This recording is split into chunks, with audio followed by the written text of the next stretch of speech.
Hi, my name is Julie Dries. I'm the children's librarian at the Harrison Township Public Library. Today we're doing a segment called Kids Can Cook, and we'll be making pumpkin apple muffins. And you guys, these things, they're so good, and they'll make your house smell delicious. It'll smell like fall and cinnamon, and I think you guys are really gonna love baking these with me today. So if you would like to, you can bake right along with me and just pause the video whenever you need to stop and catch up and do things. The other option is to watch the video, and at the end I will give you the full recipe with all the ingredients, so you don't have to worry about writing things down as we go. I'll put up a card and you can do a screenshot of that at the end. So let's get started. So the first thing we're going to do is we need to preheat our oven so it gets hot enough to bake our muffins. And we're going to preheat our oven to 350 degrees. So let me start my oven here. Get that going. And next, what you need to have is a muffin pan. So it's got all the little spots for muffins in it. And you can line your muffin pan with whatever kind of little liners you'd like. I got some cute little Halloween skull kind of ones, so use whatever you'd like. Put them in there. Get those ready to go so that as soon as we have our batter ready, we can pour it in there. Now we're going to start measuring our ingredients. Usually when you make things like muffins or sweetbreads, you will do two different kinds of mixtures. You'll mix all the dry ingredients in one bowl, and then you'll put the wet ingredients in the other bowl, and then you will combine the two. So we're going to do our dry ingredients first. So I just use a big old tub here. So grab a mixing bowl that you like to use. And I'm going to start off with our flour. Now we need 1.5 cups of all-purpose flour. I'm using gluten-free flour because that's the kind of flour that I use, but most of you guys will probably use just regular flour. When you put the flour into your cups, this is a cup of flour. Do you see how right now there's too much flour in there? It's not even. You don't want, when you're baking, you don't want to use too much flour or too little flour. You always want to even it out. So a nice little trick is to just take a knife and take the flat part of the knife, like this back part, and we're just going to go across it. I'm going to do this over the sink so I don't make a mess. But if you guys can see, I'm just going to go whoop. There we go. And I just went all the way across like that, and I evened it out. So now I have exactly 1 cup of flour. I need 1.5 cups, right? So I already poured some flour into my 1/2 cup, and as you can see, there's too much in there still, right? So I'm going to take the flat end of my knife, go over the sink, and we're going to make it nice and even. There we go. You can see it's nice and even there, so let's add it to the bowl. Now the rest of our dry ingredients, we are going to use measuring spoons for. You need to be really careful, you guys, when you're using measuring spoons, and make sure that you're looking at what kind of spoon you need. You will see TSP, which stands for teaspoon. You sometimes also will see one that has a B in it, like TBSP, and that is a really big one. That's a tablespoon. See the difference? Tablespoon is here, teaspoon is here. Tablespoon will have the B in it. Today we are not using this big guy. We're using teaspoons of everything. So I'm going to start off with, we also have some smaller ones that has like a 1/2 teaspoon and a 1/4 teaspoon, and we'll use those today too. Our first one we're going to use is 1 teaspoon of baking powder. So here is my baking powder. I put it in here, and again, I don't want too much. I don't want a big heap. This has like a little ledge in here, and if you guys can see that, I can scrape it off across there. So I have a nice level teaspoon. And I'm going to add it in there. So it's 1 teaspoon of baking powder. Next, I need baking soda, the baking soda, and we need 1/4 teaspoon of this. So that's a little teeny measuring guy like that. We're going to go inside, and again, we don't want too much on there, and I'm going to scrape it right against the edge of here. So I have a nice level 1/4 teaspoon. Put it in there. Next, we have 3/4 of a teaspoon of salt. Might have to do a little math here, guys, because guess what? I don't have any sort of a spoon here that says 3/4 teaspoons. So what I'm going to do is I'm going to take my 1/4 teaspoon, and I need 3/4 teaspoons. So we're going to do 3 of these. So we're going to take our salt here. We're going to do 3/4 teaspoons. Now, when you're pouring salt out of a big container, I'm going to do this over the sink. You do not want to do it over the top of here, because if you pour it too fast and it comes out, you're going to have a very, very salty muffin mix. So I'm going to pour 3 of these very carefully over the sink right now. Again, I'm making sure it's not heaping, just a nice flat one. There's 1.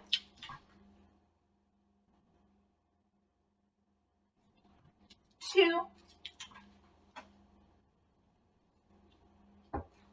And 3. There's our salt. Next on our list is we have 1 1/2 teaspoon of ground cinnamon.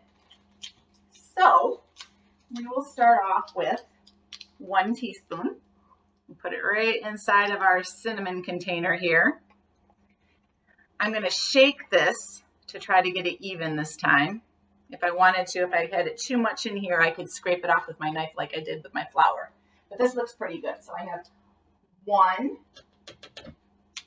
Now I need 1/2, and I do have 1/2 on my measuring spoons here. So I'm going to do 1 1/2. I'm going to shake this a little bit, make sure that I don't have too much on there. That's pretty good. There's our cinnamon. This is what gives it the really good flavor now. We got cinnamon, and we've got a couple of other good spices here that's going to give us our delicious fall flavor here. Next, we're going to go for nutmeg. And nutmeg, here's my little thing of nutmeg. These smell so good. You want to take and make a little sniff here. They smell delicious. My oven is beeping behind me. It's telling me it's nice and hot now.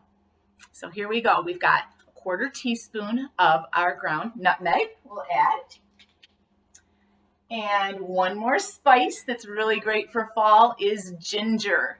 And so we have some ground ginger here. And we're going to put, again, we're doing 1/4 teaspoon of ground ginger. I'm going to shake it a little bit so I don't have too much on there. And that's a little too much. There we go. And let's add that in. All right. So now, if you look on our list, those are most of our dry ingredients. The next thing on our list is sugar. We're going to wait on the sugar because when you're doing muffins and things, usually the sugar you will add with the wet ingredients, because the wet ingredients will help that sugar dissolve so it's not all clumpy and bumpy. So we're going to take our dry ingredients that we have right here. We're going to grab ourselves a little whisk or something to stir with, and we're going to stir this up and get it nice and mixed together so we don't have big chunks of cinnamon in one place or big chunks of ginger in another place. We want it all spread out. So stir it all up. I think our directions say to stir it for about 20 seconds or so just to make sure that you have everything blended, and then we're going to set this aside, and now we're going to do our sugar with our wet ingredients. Let me put this down. Now we are going to do our wet ingredients and our sugar.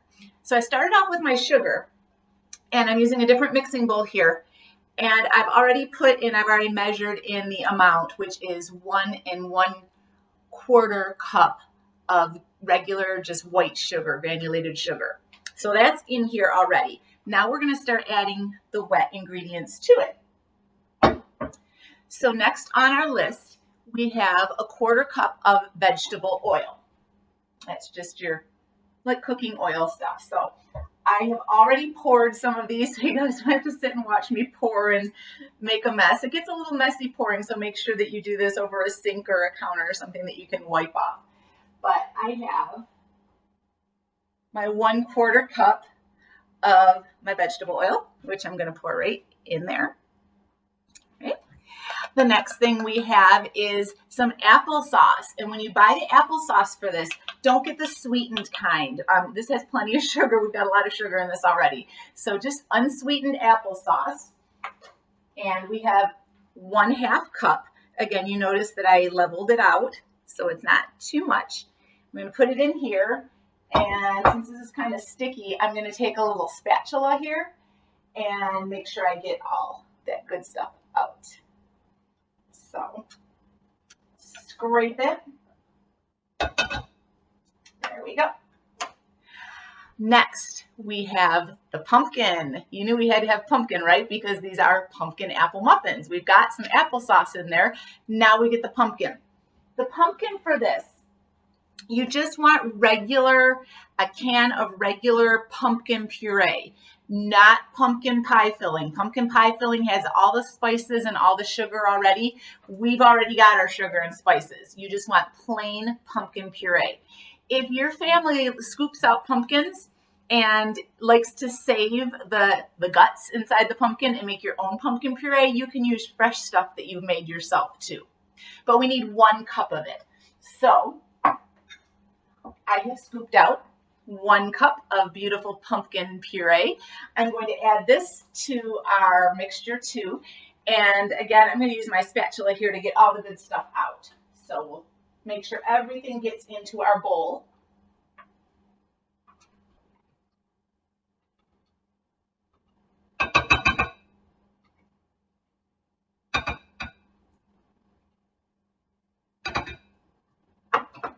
Okay, pumpkin has been added. We are almost there, you guys. The next thing we need to add are 2 large eggs.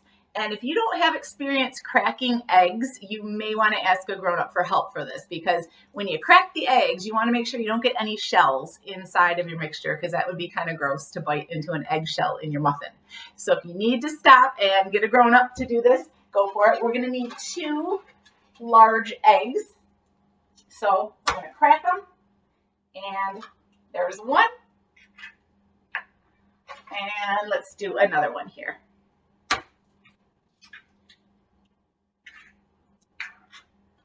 There's 2.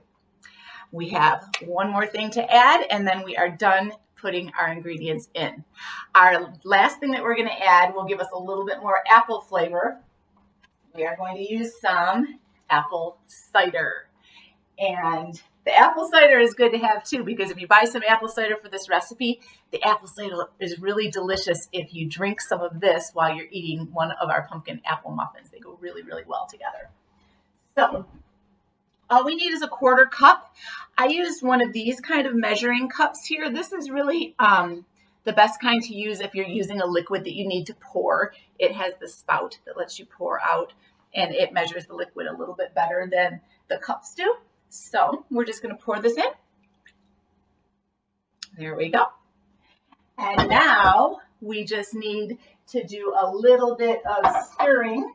So I've got my spatula here, and we're going to mix all of this together. You want to dissolve the sugar. You want to make sure you break up those egg yolks, and you don't want to see any individual things floating around in here. You want it to be nice and smooth. So I'm going to stir here for a little bit, and I will come right back when I've got it stirred up, and then we'll do the next part. Now it's time to combine our wet ingredients and our dry ingredients. When you look at the recipe for this, it says to make a well inside the dry ingredients. And all that means is that you take your dry ingredients and you just make a little dent, like a little hole right in the center. So you kind of have a little space to put the dry or the wet ingredients when you put them in there. So I've made myself a little well, a little hole in the center, and now this is one of the reasons I like using these mixing bowls that have a spout, because we're going to pour our wet ingredients. See how nicely that all mixed up there? Now it's all liquidy and it looks all pumpkin-y and delicious. That's going to go in here, and then we're going to just fold the mixture together. Folding means just gently, gently mixing it together until it just gets all that dry ingredients wet. So let me pour that in here now.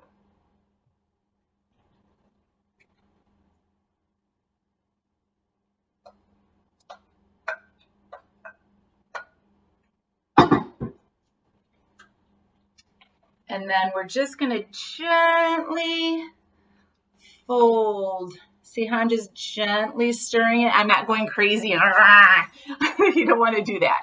You just want to gently get your dry ingredients wet. So I'm going to do that for just a few minutes. When I get it the way I want it, we'll come back and we'll start filling our muffin cups.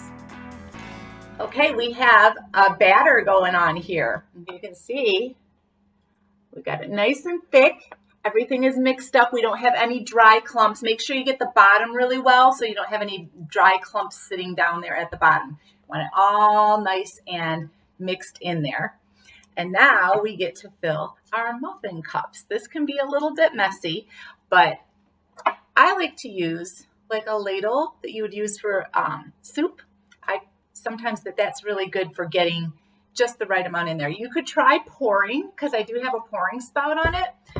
Sometimes I find though that when I'm pouring, I end up pouring way too much. So I think it's a little easier to use a spoon. So let's give a couple of them a try here. Take a little bit, let the extra batter kind of run off here. There we go. And I'm going to scoop it down in there. You see what I'm doing there? Pull it back. There we go. Now you can see. And that filled it maybe halfway. Let me get a little bit more batter in here. And there we go. Fill it up almost to the top. You want these nice and full so you get a nice big muffin. And then we're just going to do that same thing with all of these cups. And if you're cooking right along with me, go ahead and fill up your muffin cups while I fill up my muffin cups. And then we will meet back here in just a sec and we'll get these guys in the oven. All of my muffin cups are now filled. So it is time to bake these and get the house smelling delicious. So this is the point where you probably want to get an adult, because kids, you probably shouldn't be using the oven by yourself. And the oven is very hot, which you know, so we don't want anyone getting burns. So grab an adult and let's get these in the oven. You're going to bake them for about 20 to 25 minutes. And when they come out, we're going to test them with a toothpick. So you want to make sure you have toothpicks on hand. When you slide a toothpick into one of the muffins and slide it back out again, nothing should be sticking to that toothpick. It should come out nice and clean, and then that tells you that your muffins are done. So let's get these into the oven. My oven mitts on. Gotta be careful, right? So here we go.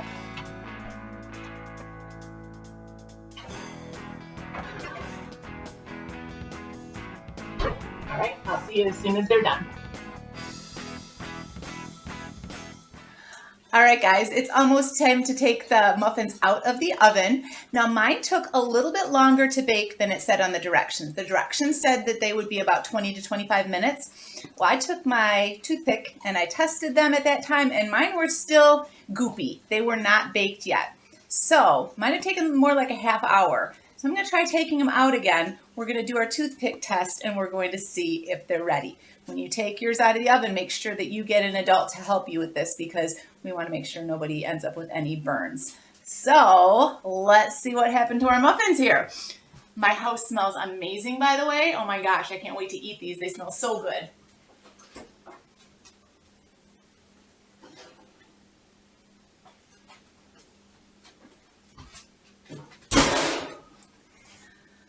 All right, let's put them up here. I have a pot holder on the table so that the table doesn't get burned. Look at these muffins. They got nice and big. Let's see what our toothpick tells us. So we're going to take one. Let's see, you can see this one right here. We're going to put it right in the middle, slide it out. And I'm looking at my toothpick, and it's not goopy. It's pretty clean. There's maybe a crumb or two hanging onto it, but for the most part, it's a nice clean toothpick. My muffins look like they're the texture that a muffin should be. They're not goopy and shaking all over. So I think my muffins are done. Now, according to the directions, what we have to do is let them cool in the muffin pan for several minutes and then transfer them to a wire rack to cool completely. So I'm going to let these guys cool. Then we'll put them on a wire rack, let them cool off, and then, of course, we will taste them when we're all done. You do want to make sure when you're done baking, remember that your oven has to be turned off. So I'm gonna go turn off my oven right now so I don't have to worry about remembering to do that later.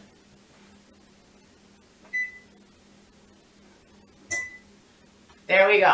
Oven is off and the muffins are cooling. So my muffins have been cooling for a while on a wire rack, and I think it's time to sample them and see what they taste like. So I have poured myself a nice glass of cider. I told you cider goes along really well with these. And here is one of our muffins. And we're going to take a bite and see what this tastes like. Undo our wrapper. Now you guys too, these are muffins, but if you wanted to turn them into more of like a cupcake, you could very easily frost these once they're cool with maybe some cream cheese icing, because that would be really good on them too. So if you want to try that, go for it. I don't happen to have cream cheese icing with me, but I'm going to eat it as a muffin, and this is going to be my little snack along with some apple cider. Oh my gosh, so good. You guys have to make these if you haven't tried them yet. They are delicious. Thank you so much for watching, and I hope to see you next time we do a library program. Take care.